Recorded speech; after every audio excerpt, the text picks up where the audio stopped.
명광 축복교회 이종근 목사님께서 기다리시는 하나님이라는 제목으로 말씀 전하실 때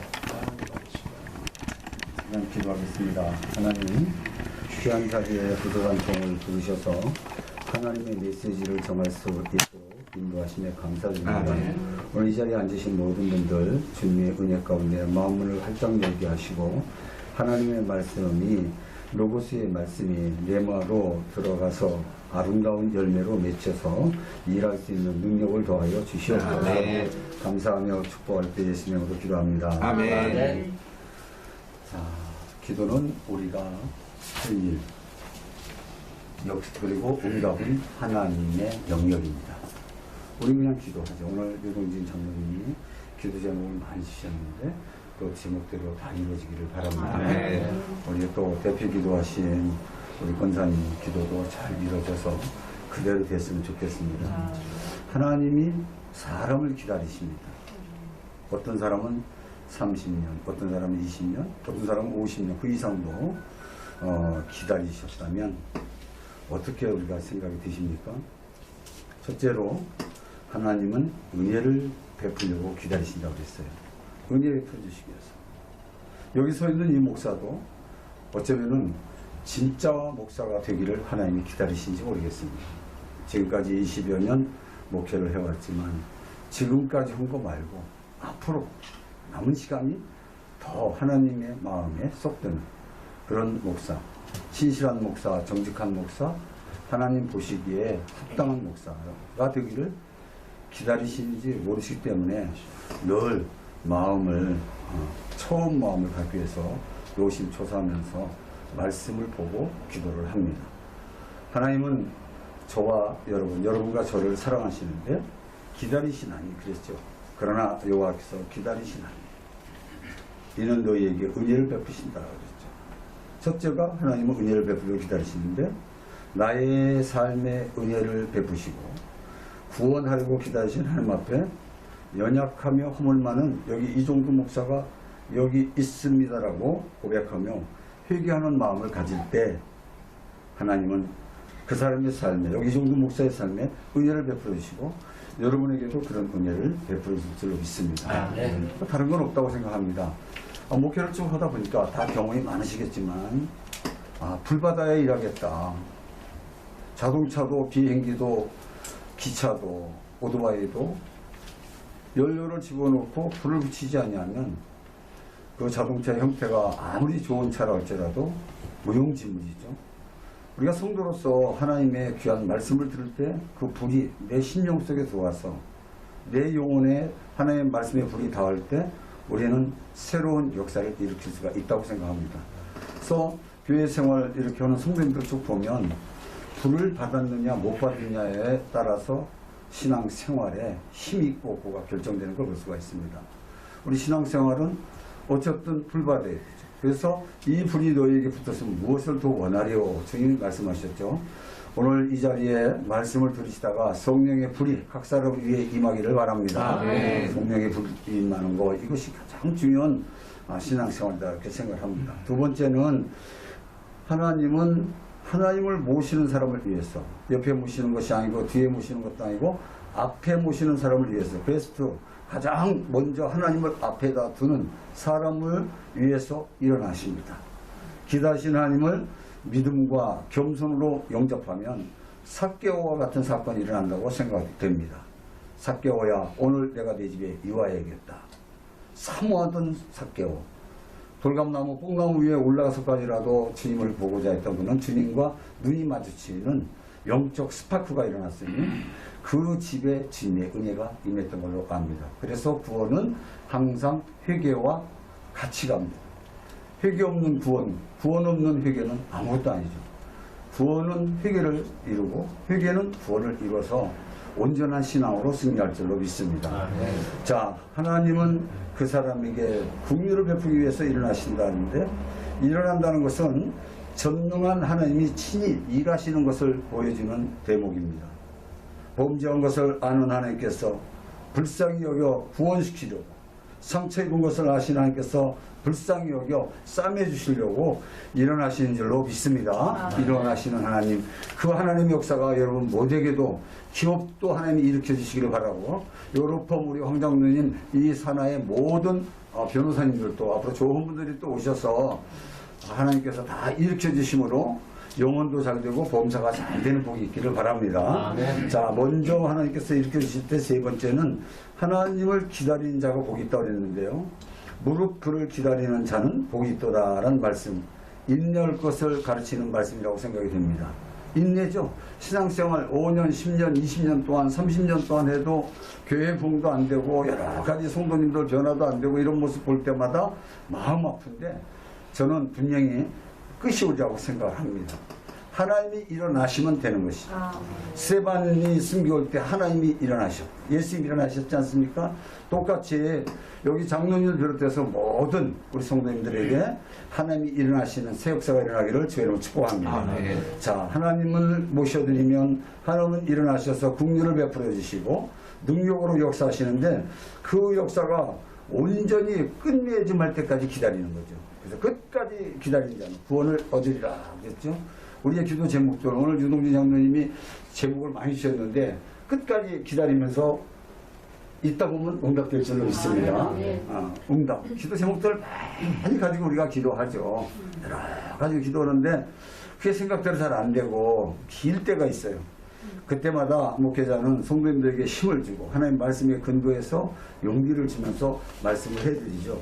자, 여기 보면은 기다리심의 은혜가 있습니다. 기다리심의 은혜. 그것은 긍휼. 그렇죠? 여기 보시면 긍휼이 여기 있습니다. 자, 먼저 부르짖음으로 은혜를 베푸시고 다음이 19절인데 들으심으로 그랬죠. 우리가 부르짖어서 애가 타도록 창자가 아프도록 부르짖고 무릎이 아프도록 허리가 아프도록 하나님 앞에 부르짖는다는 것은 믿음 없이는 가능하지 않죠. 말씀을 믿기 때문에 보이지 않는 하나님 앞에 나와서 겨울에도 추운데 엎드려서 기도하고 추운데 엎드려서 하나님 앞에 간구할 때 하나님은 분명히 들으시는 하나님, 듣기만 하시는 것이 아니라 응답을 주시는 하나님이십니다. 자, 들으셨어요. 19절에 보니까 들으셨다고 그랬죠. 시온에 거주하며 예루살렘에 거주하는 백성아, 너는 다시 통곡하지 아니할 것이라. 그가 네 부르짖는 소리로 말미암아 내게 은혜를 베푸시되 그가 들으실 때 내게 응답하시리라. 아멘. 아멘입니다. 21절에는 어떤 길로 인도하시는가? 다른 길로 인도하십니다. 살 길이 있고 죽을 길이 있고 다 길이 있죠. 다 각자의 길이 있습니다.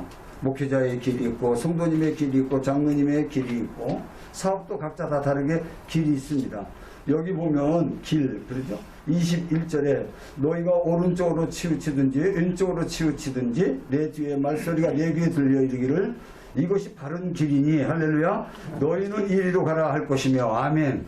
기도할 때 성령님께서 친히 길을 인도하십니다. 여러 가지를 경험을 제가 이렇게 해보면서 느끼는 것은 그렇지 나는 안 된다. 인간 이 정도서는 안 되지만 하나님으로서는 된다. 하나님이면 됩니다. 그래서 우리는 그분 앞에 기도하는 것이죠. 기도 위에 다른 이유가 없다 그랬는데 정말 기도가 중요한 거 알지만 기도가 안 되는데 문제가 있어요. 기도가 참 중요하고 그런데 기도가 안 되죠.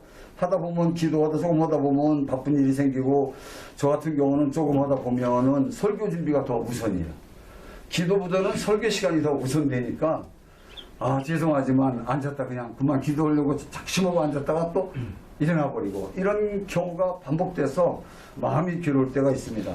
사단이 역사하면 사단에게 우리가 묶여있게 되면은 진리가 싫어져요. 사단에게 묶여있으면 교회가 싫어져요. 예배가 싫어지고 예배의 기쁨이 없어지고 찬송이 싫어지고 찬송 불러도 입으로만 그냥 부르지 그 찬송이 내 마음의 곡이다 내 기도다 생각하면서 간절히 불러지는 그런 찬송 속에는 응답이 있을 텐데 찬송 부르다가 다른 생각하게 되고 찬송 부르다가 그만 말씀 보는 쪽으로 또 이렇게 기울어지기도 하고 그런데 여기 조금 그렇게 생각합니다. 찬송은 곡조 있는 기도라고 했지만 그것이 내 것이 되어야 되는 거죠. 내 영혼이 은총 입어 중한 죄짐 벗고 보니 그 어디나 하늘 나라 그랬죠. 그럴 때 그것이 내 말씀이 되는 거죠. 내 기도가 되는 거죠. 지금 여기에 이 말씀 속에 이 사단이 매일 때 말씀이 안 들리는 성도님들을 가끔 볼 수가 있어요. 늘 말씀만 시작하면 졸려고 오는, 처음부터 졸려고 오는 그 생각을 마귀가 넣어줘가지고 묶여놓으니까 말씀을 들으면서도 딴 생각하고 찬송을 부르면서도 딴 생각하고, 사단을 풀어야 은혜의 눈물이 나올 줄로 믿습니다. 사단을 풀어버리는 거죠. 사단의 권세를 깨버리는 거죠. 기도로 깨버리고 말씀의 방망이로 부셔버리고, 이렇게 될 때 신앙생활이 한결 힘이 있죠. 코로나19로 인해서 이 팬데믹 시대에 코로나19로 해서 전부 지쳐있지만 그래도 살아있는 하나님의 백성들이 오늘 이렇게 예배드린 줄로 믿습니다. 끝까지 예배 드려서 찬송이 찬송되고 기도가 기도되고 목사가 목사되고 성도가 성도되는 거죠. 하나님이 인정해 주시는 리얼 크리스찬, 명품 가정의 하나님의 백성들, 이렇게 된다면 이 짧은 세상 잠시 있다가 날이 저물어 오라 하시면 부르시는 그 하나님 앞에 우리는 곧 가게 될 줄로 믿습니다. 날이 저물어 가고 있습니다. 하나님 말씀을 더욱 깊게 상고하면서 기도에 전심하면서 하나님이 일어나시게 만드는 거죠. 하나님이 우리 장로님을 위해서 일어나시고 여러분을 위해서 일어나시고 저를 위해서 일어나시고 하나님이 일어나시는 거예요. 야, 인천 연수구에 이런 교회가 있다니, 이런 장로님이 계시다니, 이런 목사가 있다니, 감동했어. 일어나시는 거예요. 우리 대한민국을 위해서도 일어나시는 하나님. 하나님이 우리 대한민국을 지켜주시면 되는 거라고 저는 믿어요. 원자탄이 무서운 것이 아니고 김정은이가 무서운 것이 아니고 하나님 앞에 우리의 잘못이 무서운 거죠. 하나님 마음에 들면 하나님이 해결해 보시는 거죠. 하루에도 18명씩 죽게도 하시고 또 살리시는 하나님, 오늘 분명히 하나님 앞에 우리가 치우치지 않고 반드시 앞으로만 직진한다면은 하나님은 23절부터 26절에 복을 주실 줄 믿습니다. 오늘 이 복이 여러분에게 임하기를 바라는 마음으로 우리 23절부터 26절까지 같이 읽겠습니다. 내가 시작. 내가 땅에 뿌린 종자에 주께서 비를 주사 땅이 먹을 것을 내며 곡식이 풍성하고 기름이 하실 것이며 그날에 내 다치기 광활한 목장에서 먹을 것이요 밭가는 소와 어린 나귀도 피와 쇠사랑으로 까부르고 맛있게 한 고기를 먹을 것이며 크게 살육하는 날 망대가 무너질 때에 보상마다 전령마다 그 위에 개울과 시냇물이 흐를 것이며 여호와께서 자기 백성의 상처를 싸매시며 그들의 많은 자리를 고치는 날에는 달빛은 햇빛 같겠고 햇빛은 인목대가 되어 일곱 날의 빛과 같으리라. 아멘. 이 응답이 여러분의 것이 되고 제 것이 되기를 바랍니다. 하나님은 분명히 말씀하셨어요. 약속이죠. 약속 있는 응답. 네가 땅에 뿌린 종자에 주께서 비를 주시다. 비가 와야죠. 지금 요새 비가 너무 많이 오는데 어쨌든 비가 와야 되죠. 모든 것은 하늘로부터 결정납니다. 우리의 기도 제목을 하나님 앞에 결제 올려놓으면 하나님은 보시고 일어나셔서 보시고 결제하실 줄로 믿습니다. 그래서 23절로 26절의 이 복이 우리 모두에게 다 임해서 영광을 하나님께 돌리는 우리 백성들이 다 되기를 주의 이름으로 축복합니다. 아멘. 기도하겠습니다. 하나님 감사합니다. 오늘도 짧은 시간 속에 귀한 말씀을 내려주셨습니다. 이 말씀이 우리 마음의 텃밭에 심겨서 30배, 60배, 100배의 소출이 있는 열매로 거두게 하여 주시옵소서. 이제 부자가 되면 하나님 나라 일을 위해서 마음껏 일할 수 있도록 성령의 충만함을 주시고 내 욕심으로가 아니라 하나님의 뜻에 따라서 살아가는 우리 모든 백성들 되게 하여 주시옵소서. 특별히 왕후여 장로님을 비롯해서 이곳에 모인 하나님의 권속들 하시는 일마다 복되게 하시고 예수 이름이 빛나게 하여 주시옵소서. 감사 축복하며 예수 이름으로 기도합니다.